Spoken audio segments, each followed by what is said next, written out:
시청자 여러분 안녕하십니까? 7월 17일 금요일 하남방송 뉴스투데이 강민지입니다. 첫 번째 뉴스입니다.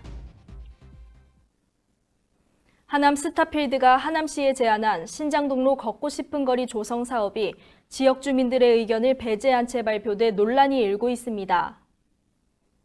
지난 6월 30일 지하철 역사 활성화 프로젝트 팀이 주최한 신장동로 걷고 싶은 거리 조성 사업 주민 설명회에서 신장동로 일부 구간 창우초부터 새나라공원 약 350여 미터를 일방 통행로로 지정하고 주민들이 이용하는 보도는 걷고 싶은 거리로 조성한다는 계획이 발표됐습니다. 계획의 세부 내용은 신장동로 일부 구간을 일방 통행으로 지정하고 주민들이 이용하는 보도는 걷고 싶은 거리로 조성한다는 계획입니다. 왕복 2, 3차로 도로를 일방 1, 2차로로 변경하고 보도폭을 3에서 7m로 확보해 걷고 싶은 거리로 조성한다는 내용을 담고 있습니다.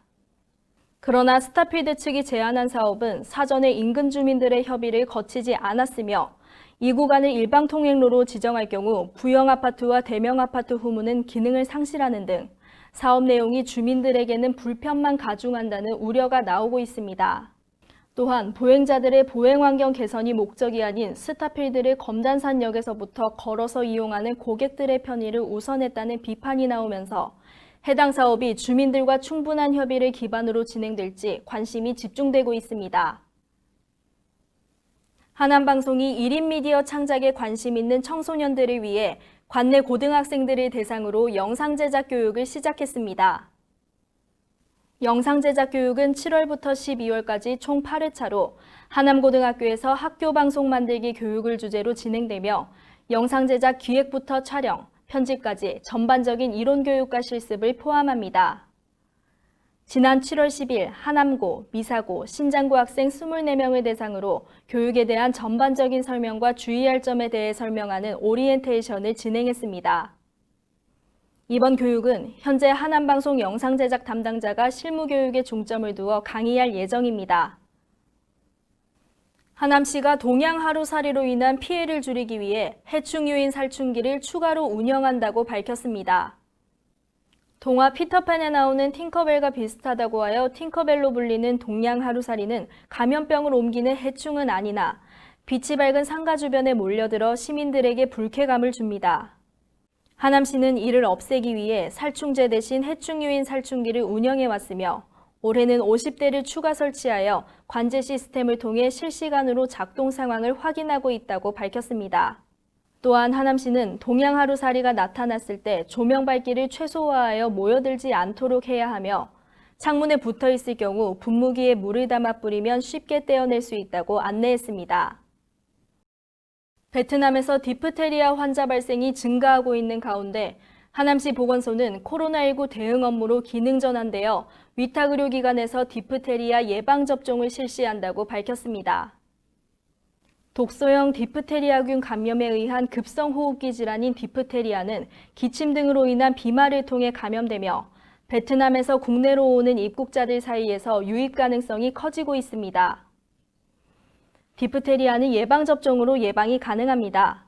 베트남 출국 예정이라면 일정에 맞춰 예방접종을 해야 하고 국내 입국 시 증상이 있으면 검역관에 신고해야 합니다. 하남시는 위탁의료기관에서 디프테리아 예방접종을 실시하고 있으며 위탁의료기관은 질병관리본부 예방접종 도우미 사이트와 하남시 보건소 홈페이지에서 확인할 수 있습니다.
이상으로 뉴스투데이를 마치겠습니다. 시청해주신 여러분 고맙습니다.